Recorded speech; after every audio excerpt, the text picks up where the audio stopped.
राष्ट्र सर्वप्रथम राष्ट्र सर्वप्रथम राष्ट्र सर्वप्रथम राष्ट्र सर्वप्रथम राष्ट्र सर्वप्रथम की बात कार्यक्रम में आप सभी राष्ट्रवासियों का हार्दिक स्वागत है। प्रधानमंत्री नरेंद्र मोदी ने देहरादून में 12,000 करोड़ की लागत वाले दिल्ली देहरादून इकोनॉमिक कॉरिडोर का उद्घाटन किया। बिहार में मुख्यमंत्री नीतीश कुमार ने अपनी आखिरी कैबिनेट मीटिंग की, जहां माहौल काफी भावुक नजर आया। भारतीय जनता पार्टी ने तमिलनाडु में आगामी चुनाव के लिए अपना घोषणा पत्र जारी किया। यह घोषणा पत्र चेन्नई में भाजपा के वरिष्ठ नेता जेपी नड्डा द्वारा जारी किया गया। कांग्रेस के पूर्व अध्यक्ष राहुल गांधी ने बाबा साहेब भीमराव अंबेडकर की जयंती पर उन्हें श्रद्धांजलि अर्पित की और कहा कि आज कुछ ताकतें बाबा साहब की विरासत एवं संविधान को सुनियोजित तरीके से कमजोर करने में लगी हैं। गृह मंत्री अमित शाह ने पश्चिम बंगाल की मुख्यमंत्री ममता बनर्जी पर राज्य में मतदाता सूचियों के विशेष गहन संशोधन को लेकर लगाए गए आरोपों को लेकर निशाना साधा। नोएडा में वेतन वृद्धि की मांग को लेकर हुए हिंसक श्रमिक प्रदर्शनों के बाद योगी सरकार ने औद्योगिक अशांति को समाप्त करने हेतु एक उच्च स्तरीय समिति का गठन किया है। केंद्रीय मंत्री और तमिलनाडु भाजपा के चुनाव प्रभारी पीयूष गोयल ने प्रधानमंत्री मोदी के नेतृत्व कौशल की सराहना की और आगामी तमिलनाडु विधानसभा चुनाव से पहले एनडीए की जीत पर विश्वास जताया। सुप्रीम कोर्ट ने मतदाता सूची की सफाई प्रक्रिया के दौरान जिन व्यक्तियों के नाम हटा दिए गए थे, उन्हें अंतरिम मतदाता अधिकार देने से इनकार कर दिया है। तमिलनाडु चुनाव से पहले बीजेपी नेता नितिन नवीन ने तंजावुर में एनडीए नेताओं से मिलकर डीएमके सरकार पर भ्रष्टाचार और परिवारवाद का आरोप लगाया। देहरादून में प्रधानमंत्री नरेंद्र मोदी ने दिल्ली देहरादून आर्थिक गलियारे का उद्घाटन किया। इस दौरान उन्होंने कहा कि उत्तराखंड राज्य अपनी स्थापना के 25 वर्ष पूरे कर 26वें वर्ष में प्रवेश कर चुका है और इस एक्सप्रेसवे के साथ विकास यात्रा में एक नई उपलब्धि जुड़ गई है। प्रधानमंत्री ने कहा कि डबल इंजन सरकार की नीतियों और जनता के परिश्रम से उत्तराखंड तेजी से विकास के नए आयाम छू रहा है। उन्होंने कहा कि इस परियोजना से राज्य के विकास को नई गति मिलेगी। इस कॉरिडोर के शुरू होने से दिल्ली और देहरादून के बीच यात्रा का समय घटकर करीब 2.5 घंटे रह जाएगा, जिससे पर्यटन और व्यापार को बढ़ावा मिलेगा। वहीं इस अवसर पर उत्तराखंड के मुख्यमंत्री पुष्कर सिंह धामी ने भी कहा कि प्रधानमंत्री मोदी के मार्गदर्शन में उत्तराखंड देश का श्रेष्ठ राज्य बनने की दिशा में आगे बढ़ रहा है। साथियों, उत्तराखंड राज्य अपनी स्थापना के 25 वर्ष पूरा करने के साथ ही 26वें वर्ष में प्रवेश कर चुका है।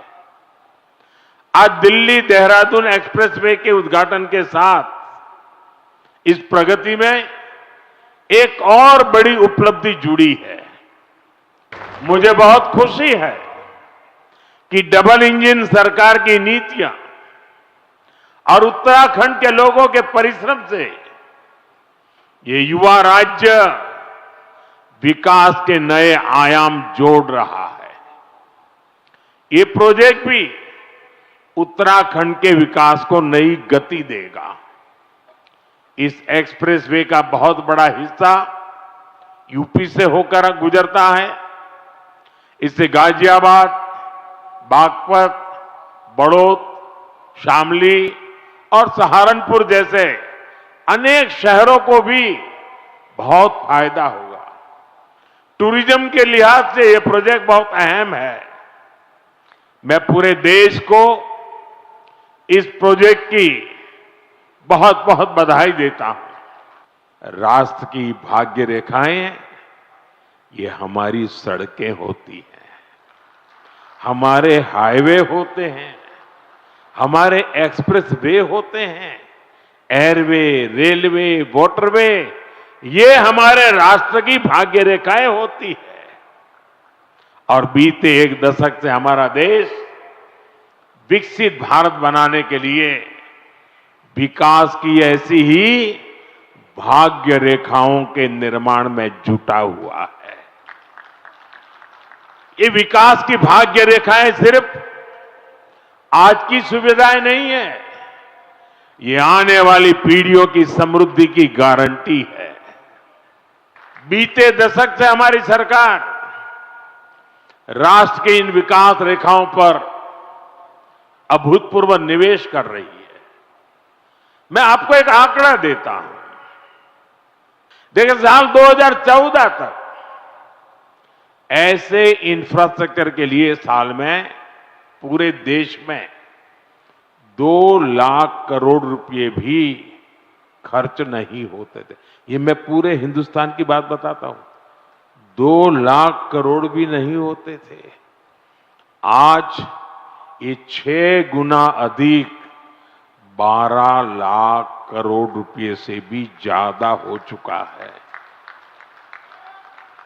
यहां उत्तराखंड में ही 2.25 लाख करोड़ रुपए से अधिक के इंफ्रास्ट्रक्चर प्रोजेक्ट पर काम जारी है। 2014 के पहले पूरे देश के लिए 2 लाख करोड़, आज अकेले उत्तराखंड के लिए 2.25 लाख करोड़ रुपया। कभी उत्तराखंड के गांव में सड़क के इंतजार में पीढ़ियां बदल जाती थी। आज डबल इंजन सरकार के प्रयासों से अब सड़क गांव तक पहुंच रही है। जो गांव पहले वीरान पड़ गए थे वो फिर से जीवंत हो रहे हैं। 4 धाम महामार्ग परियोजना हो, रेल परियोजनाओं का विस्तार हो, केदारनाथ और हेमकुंड साहिब रोपवे हो, विकास की ये रेखाएं इस क्षेत्र के कोने कोने में जीवन की भी भाग्य रेखाएं बन रही है।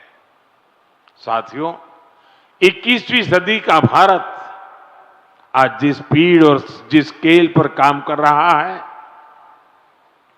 उसकी पूरी दुनिया चर्चा कर रही है। मैं आपको उत्तराखंड, पश्चिमी यूपी और दिल्ली का ही उदाहरण देता हूं। कुछ सप्ताह पहले ही दिल्ली मेट्रो का विस्तार हुआ। मेरठ में मेट्रो सेवा की शुरुआत हुई। दिल्ली मेरठ नमो भारत रेल रेस को समर्पित की गई। नोएडा इंटरनेशनल एयरपोर्ट की शुरुआत हुई।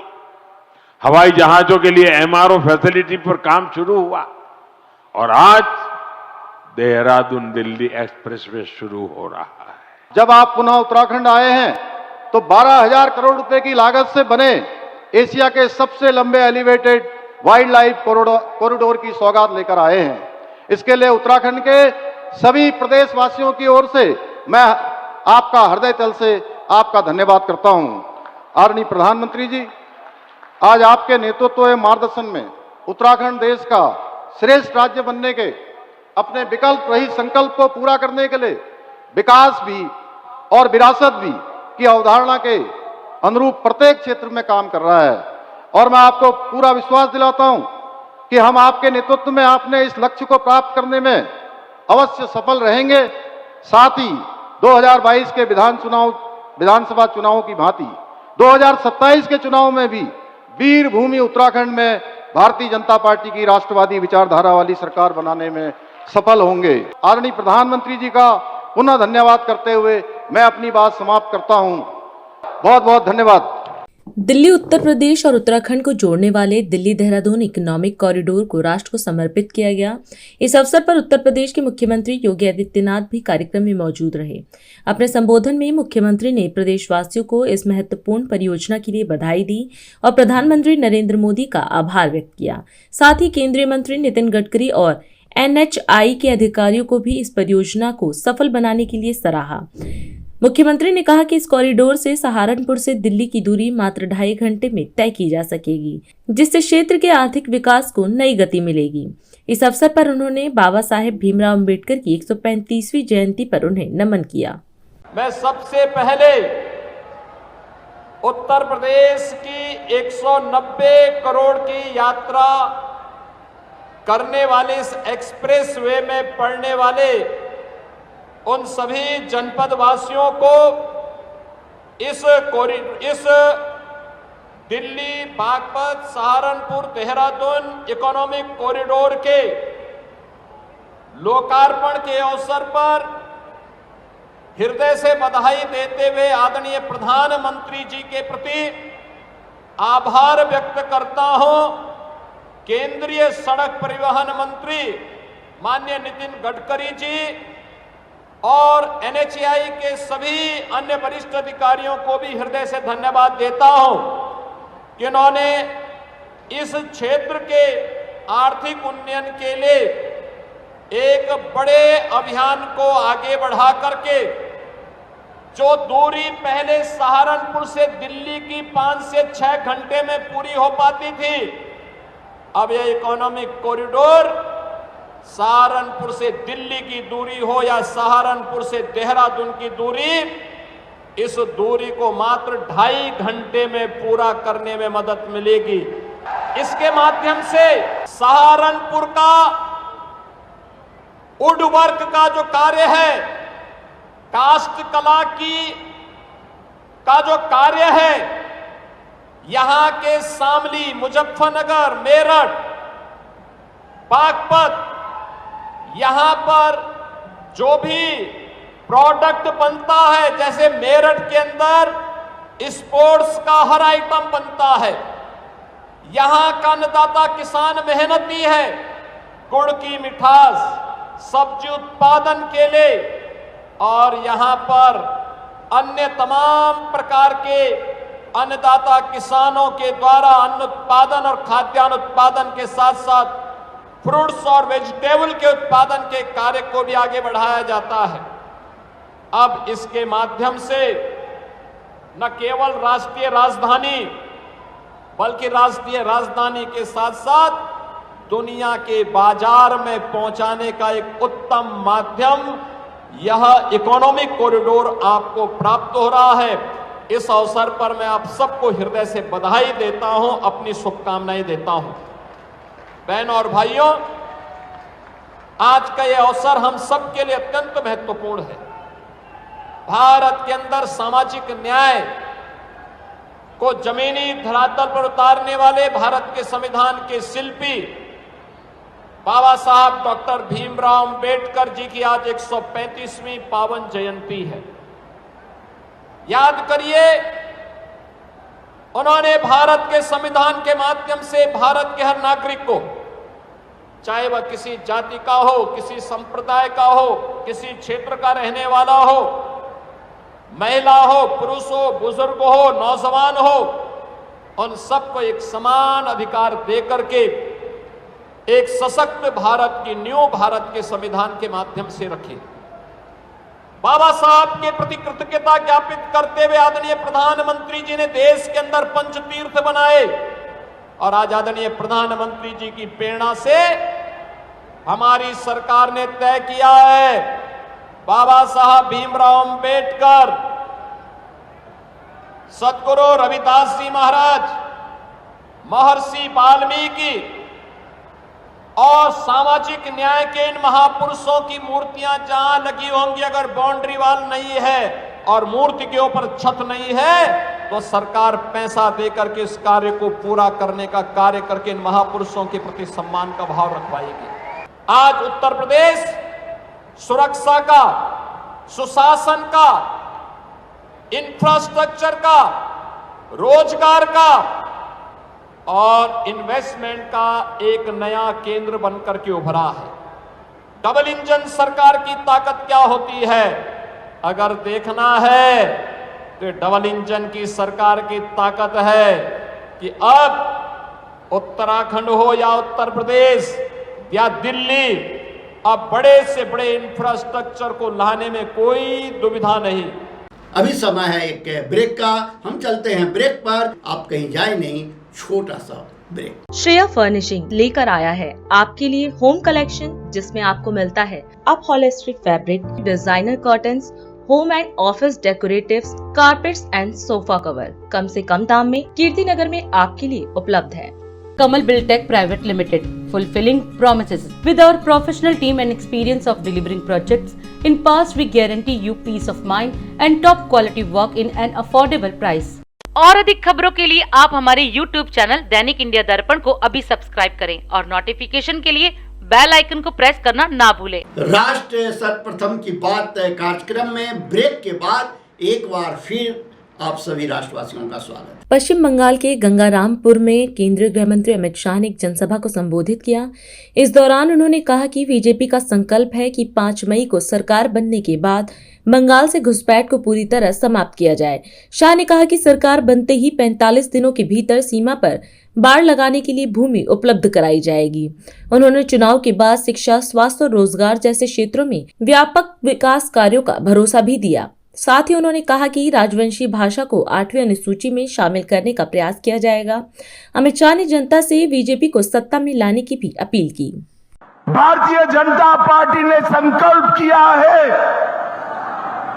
कि 5 मई को भाजपा की सरकार बनने के बाद हम पूरे बंगाल और देश भर से घुसपैठियों को चुन चुन कर निकालने का काम करेंगे। ये ममता दीदी 600 एकड़ भूमि बीएसएफ को बाढ़ लगाने के लिए दे नहीं रही है।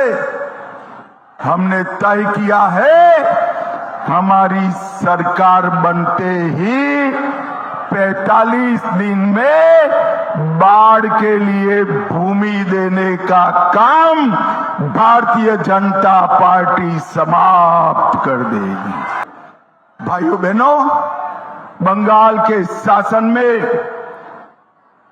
ममता दीदी के शासन में स्वास्थ्य इंफ्रास्ट्रक्चर समाप्त हो गया है।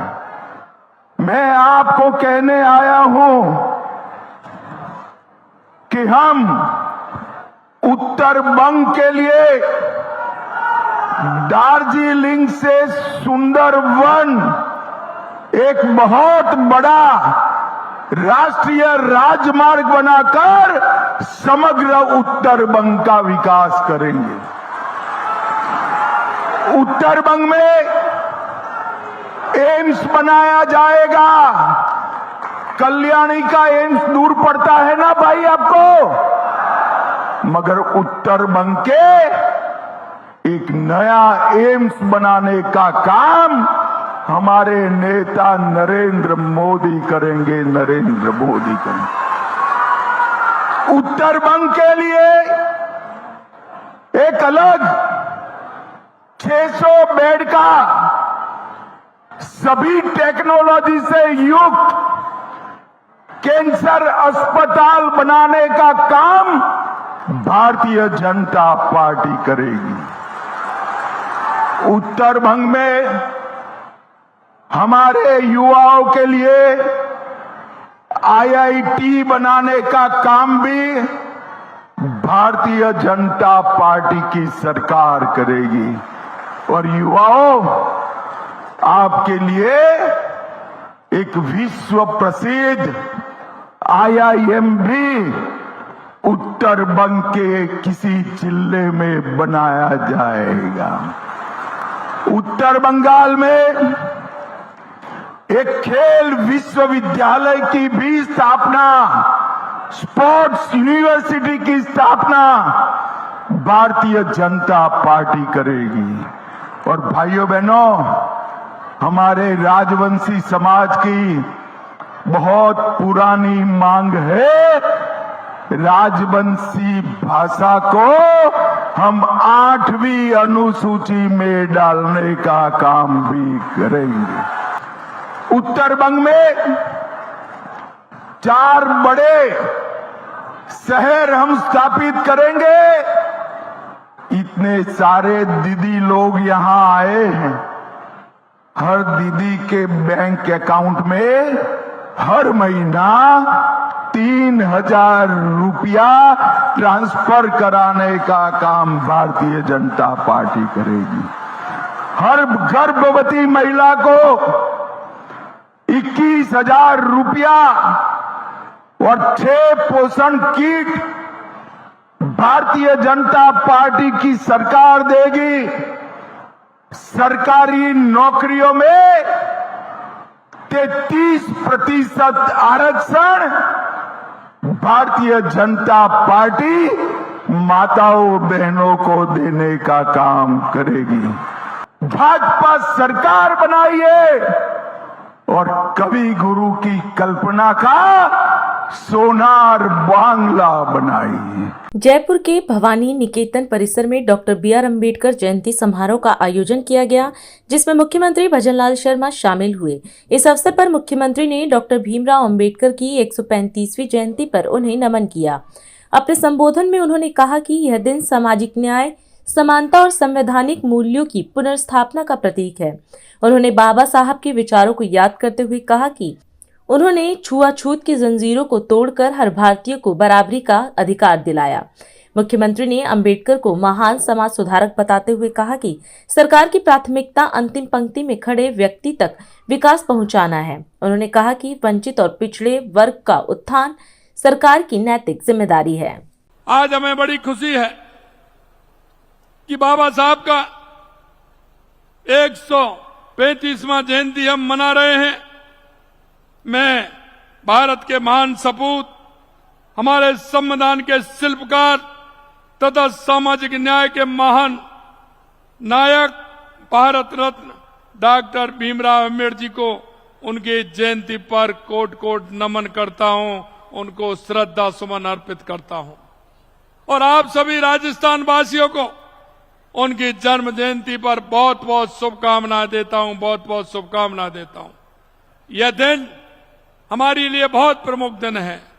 यह सामाजिक न्याय, समानता और संवैधानिक मूल्यों की पुनः स्थापना का प्रतीक भी है।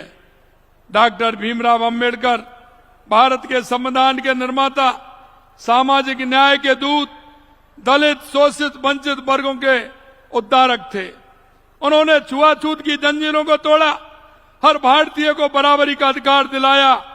बाबा साहब प्रखर विद्वान, पत्रकार, शिक्षाविद, विधि विशेषज्ञ एवं महान समाज सुधारक थे।